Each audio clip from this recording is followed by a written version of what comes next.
The room was charged, thick with tension, the kind that makes you feel every heartbeat as if it were your own. The cameras were rolling, but the people in the room weren't thinking about the cameras. They were thinking about power, influence, and the fragile line between truth and politics. Senator Kennedy leaned forward, eyes blazing, voice steady but sharp, as he spoke in a tone that cut through the polite murmurs and power games like a knife. Across from him, Senate Majority Leader Schumer maintained his calm, almost smug composure, the kind that comes from decades of knowing the ins and outs of Washington. But Kennedy had a momentum in his step, a fire in his gut, and something in the room shifted, something that most Americans would never see. It began, like all monumental moments, quietly. A routine hearing, scheduled in the unassuming Senate chamber, with cameras catching the polite decorum of lawmakers and aides shuffling papers.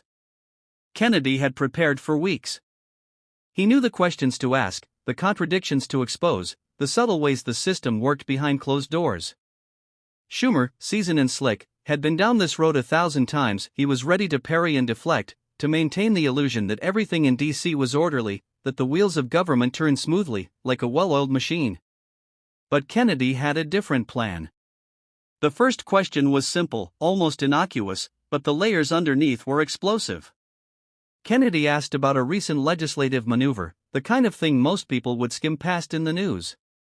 Schumer answered in his usual polished cadence, but Kennedy wasn't just listening, he was dissecting, reading between the lines. And then came the moment that made the room go silent. Kennedy, with a calm but unrelenting precision, pointed out a contradiction so blaring it couldn't be ignored. Not just a policy oversight, not just a political quibble, but a peek behind the curtain at how power was being wielded. Decisions